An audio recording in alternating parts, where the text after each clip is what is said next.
Salut jeunes gens et bienvenue dans ce nouvel épisode du Baroudeur du cinéma. Un baroudeur concernant les sorties du mois de mai, avec 4 films pour autant de propositions de cinéma différentes. Vous aviez le choix entre Café Society, The Nice Guy, Eddie the Eagle et un film français, Vendeur. Vous avez choisi The Nice Guy et vous me faites putain de plaisir. Un buddy movie comme je les aime, par Shane Black, c'est un petit peu le maître du genre. Alors je fais le grand spécialiste, genre c'est le maître du genre, c'est un buddy movie, mais concrètement le cinéma de Shane Black, j'ai grandi avec sans savoir que c'était lui en fait. C'est un scénariste qui avait quand même pas mal de succès à une époque, pour être concret avec vous, L'Arme Fatale 1, L'Arme Fatale 2, L'Action Heroes, un bon pan du cinéma d'action que j'adore, de mon enfance aussi, on va pas se mentir. C'est aussi le réalisateur de Kiss Kiss Bang Bang qui a vu son retour après quelques années un peu compliquées à l'écriture de films, mais également à la réalisation. Et c'est aussi le retour de Robert Downey Jr. qui avait un petit peu disparu des radars avec des problèmes qu'on lui connaît. Et ça a été un petit peu leur retour. Et ensuite, bizarrement, ils m'ont fait le meilleur Iron Man 3, ça n'engage que moi. Le meilleur film de l'homme d'acier, selon moi. Et surtout, ils sont de retour avec The Nice Guy. The Nice Guy, vous prenez Los Angeles, vous prenez les années 70, vous m'y mettez beaucoup de pollution, parce qu'il y a une crise économique et industrielle due au secteur de l'automobile aux États-Unis, le secteur important de l'industrie dans ce pays. Et vous avez aussi une star du porno qui vient de décéder dans d'atroces souffrances. D'ailleurs, on se le prend en pleine gueule, en plein début du film, avec une scène qui, wow, envoie du pâté. Et on a deux détectives, March et Ellie, qui ne se connaissent pas, qui vont enquêter sur une mystérieuse disparition d'une jeune fille, liée aussi à la mort de notre actrice porno, et ils vont se rencontrer à grands coups de poing dans la gueule, s'associer malgré eux, et enquêter pour retrouver cette jeune fille dans l'univers tumultueux du cinéma porno, du cinéma tout court, et des soirées mondaines. Si je devais résumer le film, c'est vraiment ça, et vous êtes partis pour 1h30, 2 heures de délire, d'absurde, de burlesque, d'action, mais aussi de choses qui sont un petit peu compliquées à suivre, à regarder, dans le sens où parfois on se le prend en pleine gueule le cinéma de Shane Black. C'est ça que j'aime beaucoup chez lui, c'est qu'il est capable de vous faire rire et de vous faire peur, voire même vous déranger par moments, et j'ai retrouvé tous les sens de son cinéma. On est face à un buddy movie, type L'Arme Fatale 1 et 2, bizarrement. On est face à deux personnages que tout oppose, qui vont donc se réunir, s'apprécier, faire équipe et devenir les meilleurs potes du monde. Tout ce que j'aime. On a aussi une petite fille au milieu. On a March qui a sa fille sous les bras, une fille qui est peut-être plus mature que lui. Et j'ai retrouvé aussi ce que j'avais dans L'Action Heroes, la relation entre le gamin et Schwarzenegger, mais également dans Iron Man, entre Tony Stark et ce gamin qui va l'aider à refaire son armure, avec un petit PC pourri et de fil de fer, quoi. J'ai retrouvé aussi le cinéma, le côté un peu dégueu, le côté revanchard de Shane Black. Premier plan du film, je vous ai parlé de l'accident et de la mort de l'actrice porno, mais on a également un plan qui survole la célèbre colline d'Hollywood. Derrière la colline, on voit donc les lettres de dos, et surtout on voit les lettres abîmées. Et paf dans ta gueule le cinéma, la petite vengeance même à l'image. Et j'avais retrouvé aussi cet esprit-là dans Kiss Kiss Bang Bang, qui n'hésitait pas un petit peu avec son côté caustique à bousculer un peu le milieu. Pareil, on a ces deux personnages qui vont devoir enquêter sur cette fille et qui vont devoir retourner dans le monde du porno, voir un peu comment ça se passe. Oh les malheureux. Mais très concrètement, on les voit donc enquêter, on les voit se battre, on voit de la bonne cascade de bagnole, on voit de la vitre brisée, enfin bon, du vrai cinéma quoi, tout simplement. Et c'est un pur plaisir. On rit, on est dérangé parce qu'il y a parfois des moments ultra violents et c'est ça que j'aime avec Shane Black et dans The Nice Guy. Et on a surtout un duo d'acteurs qui m'a donné envie de voir le film, très concrètement, le piège bête du spectateur qui y va pour le casting. Mais tant mieux, un film qui est sorti un dimanche en plus, un autre signe qu'il fallait y aller, c'est une bizarrerie, il faut foncer. On a donc Ryan Gosling, on a Russell Crowe. Russell Crowe, toujours pareil, un petit côté un peu papa ours, un petit peu ronchon, un petit peu en retrait, l'espèce de conscience, de morale, même s'il a des méthodes un peu musclées. Et de l'autre côté, on a Ryan Gosling, un mec un peu plus maladroit, un père de famille, vraiment Ouais, minable, hein, vraiment. C'est sa fille qui l'élève plus que lui qui élève sa fille, hein, très concrètement. Et c'est surtout Ryan Gosling que j'ai apprécié dans le film, parce qu'on avait l'habitude de ce Ryan Gosling un petit peu figé. Certains disent qu'il a un regard de pigeon, ce qui est plutôt sympathique pour lui. Moi j'aime beaucoup ce côté-là, ce côté pas regard de pigeon, mais figé, où on le voit dans les films de Refn, avec peu de dialogue, juste une présence, une espèce de d'aura qui se dégage de lui, ou dans les comédies romantiques, parce qu'il est beau gosse, on va pas se mentir, bande de jaloux. Mais très concrètement, là, dans The Nice Guy, il est cool, il est drôle, il est loser, il est maladroit, c'est un putain de bon personnage. C'est un putain de bon personnage. Si vous n'aimez pas Ryan Gosling, regardez The Nice Guy, vous allez l'apprécier. Vous allez voir un autre Ryan Gosling. Ça m'a pas surpris parce que je me souviens de The Big Short, qui était sorti en fin d'année 2015, qui était un pur plaisir avec lui, où justement il faisait tout ce qu'on déteste chez lui, c'est-à-dire être charmeur, être sûr de lui, être... Ouais, le mec qui se la pète, quoi. Mais là, il se la pète pas, il essaye de se la péter. C'est ça que j'ai trouvé intéressant. Puis on a ce contexte du cinéma porno, le cinéma qu'on cache à Hollywood. On a le contexte d'une ville qui est polluée. On a le contexte d'une Amérique qui elle résout souvent les choses avec des grands coups de poing dans la gueule, très concrètement. C'est un pur plaisir, le film a pas une histoire complexe. Parfois, allez, si je devais donner un défaut à l'histoire, je trouve que c'est faussement compliqué pour des choses qui nous paraissent évidentes et prévisibles. Mais est-ce que c'est mal? Non, pas du tout. Tant que c'est bien raconté, tant que c'est fait avec tant de générosité, même si j'aime pas dire ouais le film est généreux. Heureusement j'ai payé 11 € mon pote, il faut qu'il soit généreux. Mais en tout cas, The Nice Guy, super personnage. Des moments aussi drôles que dérangeants. Un cinéma qui... En fait, ce que j'ai aimé, c'est que le réalisateur, Shane Black, il se cite lui-même en fait. Ça peut paraître hyper pompeux et un peu prétentieux, mais il se cite lui-même. Donc il y a beaucoup de nostalgie, due à l'époque, due à ses références, à son cinéma à lui, et c'est un putain de bon divertissement, un putain de body movie, et quand je dis le mot putain, c'est parce que le mot putain, il va bien à ce film. Vraiment, c'est un plaisir. On a une bonne histoire, on a de bons personnages, c'est déjà pas mal, mais est-ce qu'on a une bonne réalisation? J'aurais pas la prétention de répondre à cette question, je ne suis qu'un simple spectateur qui ose s'exprimer devant vous, mais en tout cas j'ai vu des petites choses dans la réalisation de Shane Black qui m'ont beaucoup accroché. J'ai d'abord aimé la rythmique du film. C'est pas simplement un film qui va à 300 à l'heure pour dire je suis divertissant, tu as vu, je vais vite, je vais te plaire et je ne vais pas t'ennuyer. Non, il va vite, certes, il accélère, mais il n'hésite pas aussi à ralentir brusquement le rythme de son film, le Shane Black, pour vous dire ok, ça vous amuse, le burlesque, le loufoque, les dialogues, les petits cris de femme de Ryan Gosling, mais n'oubliez pas la triste réalité de cette ville. Ne vous faites pas avoir par cette ville. Vraiment, le message de Los Angeles, c'est cool. Los Angeles, ça fait rêver, mais l'envers du décor, il est parfois beaucoup plus dur à accepter. Et on le voit dans les images. On parle d'une ville polluée, ça met un contexte, c'est très bien. On le voit à l'image, cette ville polluée, on a vraiment l'impression que le ciel est lourd, que le ciel appuie fortement sur les épaules de Los Angeles, comme pour nous montrer le poids de la ville sur ses habitants. Ça peut paraître con, c'est peut-être même de la surinterprétation de ma part, mais c'est diablement efficace, j'ai envie de dire, à l'image. J'ai presque eu l'impression que Shane Black avait fait rentrer des mecs qui avaient fumé un paquet de clopes dans les pièces de tournage, dans les décors du tournage, pour être sûr que la fumée, on la voit bien, qu'on voit bien la pollution, qu'on la sente presque entrer dans nos narines et nous déranger un petit peu la gorge. Nous déranger la gorge, nous déranger tout court, toujours dans le côté je veux être malsain, je veux vous amuser, mais je veux aussi parfois vous casser un peu le moral avec des choses un petit peu déstabilisantes. C'est pas non plus quelque chose qui va vous faire pleurer ou vous mettre dans une situation d'inconfort, mais quand même, ça a son effet et ça se voit aussi dans la réalisation. De belles oppositions de couleurs par exemple.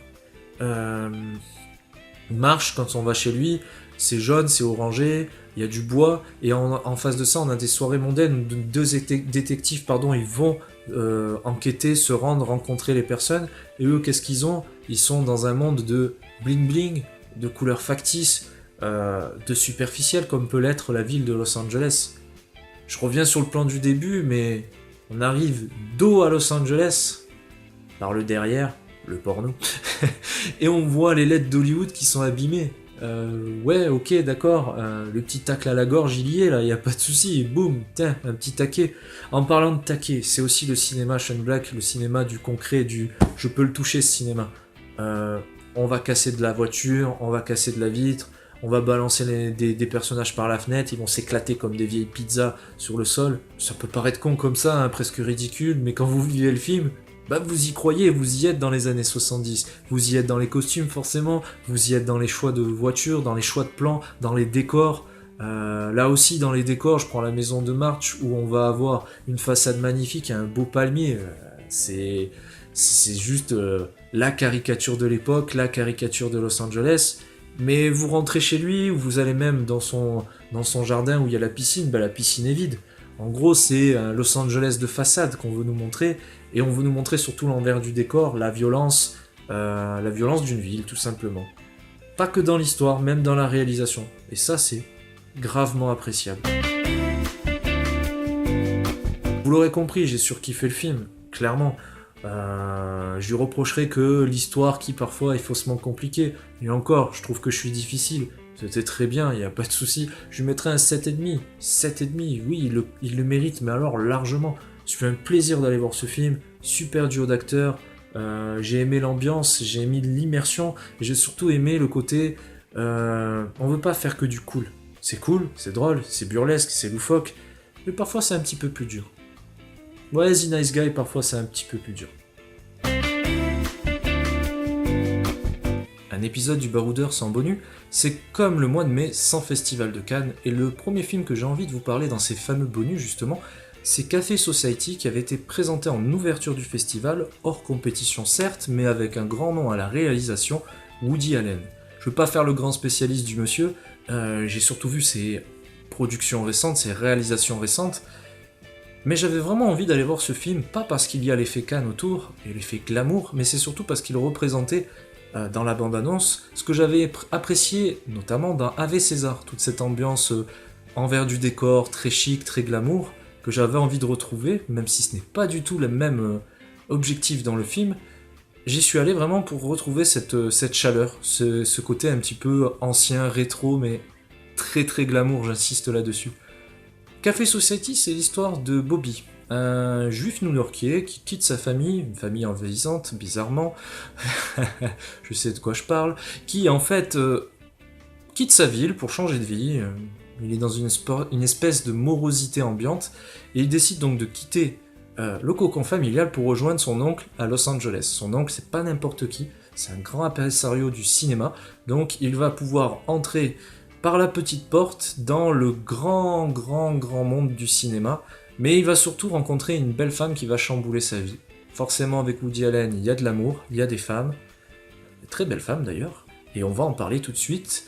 On a un trio d'acteurs, Jesse Eisenberg, Kristen Stewart, mais également Steve Carell, dans un rôle que je ne développerai pas pour ne pas gâcher tout l'intérêt et l'effet dramatique et scénaristique de ce film. Mais en tout cas, Jesse Eisenberg dans le rôle de Bobby, encore une fois intéressant, encore une fois très bon, excellent, charismatique, en espèce de mec un petit peu passionné, maladroit, amateur de bon vin et de jazz. Tout ce descriptif, tous ces adjectifs, toute cette écriture de personnage, elle me rappelle le réalisateur Woody Allen elle-même en fait. À chaque fois que je vois un film de Woody Allen, j'ai l'impression qu'il développe une partie de sa personnalité. Il nous montre un petit peu qui il est.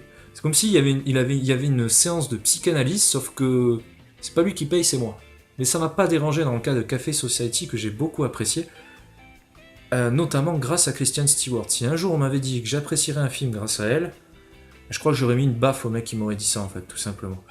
Elle est vraiment sublime, elle est craquante, elle est sensuelle, elle est habitée, il y a de la vie dans son regard, la première fois de ma vie que je vois ça, et surtout, elle est excellente, elle est vraiment présente et elle offre quelque chose que je n'attendais pas de sa part, quelque chose de chaleureux, Kristen Stewart quand même, de vivant, de passionné, comme le film en fait. Alors c'est pas une vulgaire histoire d'amour, on pourrait le résumer comme ça, mais ça serait faire fausse route. C'est beaucoup plus compliqué que ça, c'est l'amour qui rend fort, mais l'amour qui fait du mal aussi, comme souvent, comme les vraies histoires d'amour. Hein. Tout ça dans l'ambiance de Los Angeles des années 30 et du cinéma. c'est chic, il y a des soirées mondaines, il y a du cocktail, il y a de la crevette à la mayo, quoi, concrètement. Et surtout, la première partie du film est vraiment excellente, c'est vraiment la partie que j'ai préférée. J'avoue que sur la deuxième partie, j'ai un petit bémol, parce qu'on a une partie sur un retour à New York, qui m'a moins percuté, que j'ai trouvé un petit peu plus évidente, que j'ai trouvé un petit peu plus chiante, mais c'est justifié par l'histoire qui est racontée, en fait, tout simplement. Heureusement qu'on a une qualité de second rôle, notamment la famille de Bobby, que j'ai trouvé excellente. Notamment, et j'ai encore oublié le nom de l'acteur pour changer, l'acteur qui jouait le méchant dans Ant-Man, le chauve, Monsieur Propre. Il a des cheveux dans ce film et il a surtout un rôle qui lui va super bien, où il est hyper drôle en juif mafieux, extrêmement violent. Je parlais de Ave César, et ben j'ai eu l'impression de retrouver un des jumeaux Cray en plus drôle. Les jumeaux Cray, c'était la table ronde sur Legend, le film avec Tom Hardy. Et m'a vraiment régalé. Vraiment, l'acteur est... Si vous avez pas... Si vous n'aimez pas, pardon, Christian Stewart, regardez Coffee Society. Et à 1 degré moins, si vous n'avez pas apprécié le jeu d'acteur du méchant d'Ant-Man, regardez aussi Café Society. Et puis j'ai envie de dire Saint Woody Allen, donc regardez-le, tout simplement. J'y mettrai la note de 6,5. J'ai beaucoup apprécié la première partie, un petit peu moins la deuxième, mais vraiment, c'était un plaisir d'assister à cette séance de cinéma. J'avais envie de vous parler d'Eddie the Eagle. Vous l'aviez mis deuxième, je pouvais pas passer à côté, puis j'ai adoré le film. Un feel-good movie britannique qui nous raconte l'histoire inspirée de faits réels d'Eddie, un jeune champion anglais qui avait un seul rêve dans la vie, participer aux Jeux Olympiques. Depuis sa plus tendre enfance, il veut participer aux Jeux Olympiques. Peu importe le sport, peu importe les Jeux Olympiques, qu'ils soient d'hiver ou d'été, il voulait en être. Et Eddie, à l'âge adulte, se dit « Je vais trouver mon sport », et c'est le saut à ski qui lui arrive en pleine gueule, le sport le plus improbable après le curling, et il va partir donc en Allemagne pour rencontrer la discipline, dans tous les sens du terme, le sport comme l'entraînement, grâce à un champion déchu qui va d'abord le rejeter, puis ensuite l'accompagner jusqu'aux Jeux Olympiques de Calgary. Si je devais faire un mélange, très concrètement, de plusieurs films pour vous donner un petit peu d'Eddie the Eagle, je vous dirais de prendre la naïveté du personnage de Tom Hanks dans Forrest Gump, l'attitude de loser en plus, quand même, parce que Tom Hanks il réussit tout ce qu'il fait dans le film malgré lui. Vous y rajoutez Rasta Rocket pour l'olympisme du loser, encore une fois, et en plus, fait étrange, coïncidence bizarre, les Jeux Olympiques pour lesquels Eddie va s'inscrire et participer sont exactement les mêmes Jeux Olympiques qui ont connu la team Rasta Rocket en fait. La team jamaïcaine de bobsleigh, c'était les Jeux Olympiques de Calgary durant les années 80. Et pour la touche britannique, je vous dirais de rajouter un peu de Billy Elliot, pour les bons sentiments, le côté valeur humaine plus forte que tout, plus forte que les règles d'une société qu'on nous imposerait. Très joli film, vraiment. Touchant, drôle, rythmé, qui se prend pas au sérieux, mais qui n'est pas là pour faire du pathos gratuit, ça ne sert à rien. Le personnage se suffit à lui-même, il est extrêmement touchant, il est surtout extrêmement naïf, c'est presque trop, tellement. Mais ça fait du bien. Quand on va voir des films où il y a toujours des meurtres et des mecs qui tuent et des cascades et des claques dans la gueule comme The Nice Guy, que j'ai kiffé, ça fait du bien un petit peu de se poser avec Eddie et ses sauts à ski. On a un duo d'acteurs qui est plutôt intéressant et surtout surprenant. Taron Egerton, qui va jouer le rôle d'Eddie. Imaginez Taron Egerton avec une tête de con et une moustache, et vous aurez Eddie, avec tout le respect que j'ai pour cet immense champion, parce que c'est un immense champion. Et de l'autre côté, vous avez, dans le rôle de l'entraîneur, Hugh Jackman. C'est le coup classique de deux personnages qui s'opposent, mais qui vont se réunir. On pourrait même dire que c'est un buddy movie sur des skis, en fait. Très appréciable, très rythmé, très drôle, très années 80. Des tenues couleurs qu'on a connues quand on est de ma génération, les doudounes turquoises, les capuches rouges vives, enfin vous voyez un peu cet esprit quoi, il manque plus que le sac banane et on y est quoi, clairement. Et c'est surtout Eddie the Eagle, l'une des meilleures BO de films que j'ai entendues jusqu'à présent. On est début juin quand j'enregistre la vidéo, c'est un pur régal. Des synthétiseurs, des batteries électroniques, des riffs de guitare qui sentent le fake à plein nez, mais ça le fait, mais d'une puissance. Si je devais reprocher quelque chose au film, je vous dirais que il est tellement naïf que ça dégouline quoi. C'est pas pathos, mais ça dégouline de naïveté. Mais ça fait tellement de bien. Donc je lui mettrai la note de 6,5. Un film dont je n'attendais rien, à part d'être diverti, de rire, presque de me moquer du personnage quand j'ai vu le physique. Et ben je me suis bien fait avoir parce qu'il est extrêmement touchant et attachant. Et c'est vraiment le film qui symbolise l'esprit de l'olympisme. L'important, c'est de participer. C'était donc l'épisode du baroudeur pour les sorties du mois de mai. Le grand gagnant est The Nice Guy et vous l'avez kiffé comme moi, j'imagine. En tout cas, je vous remercie pour vos votes, pour vos retours, pour vos commentaires, pour tout ce que vous faites pour la chaîne, tout simplement. On vous remercie à chaque fois, mais on y tient. C'est pas juste pour vous brosser dans le sens du poil. Je pense que c'est un dû et c'est une obligation de notre part de vous remercier. En attendant, je vous donne rendez-vous pour la sélection du mois de juin. Une sélection qui va être compliquée, hein, c'est l'Euro quand même. Hein. Mais j'en connais un qui a une sélection beaucoup plus difficile à faire, c'est Didier Deschamps. Moi, j'ai la chance de ne pas avoir Benzema, mais j'ai le cinéma. Allez, à plus, jeunes gens. Ciao, ciao.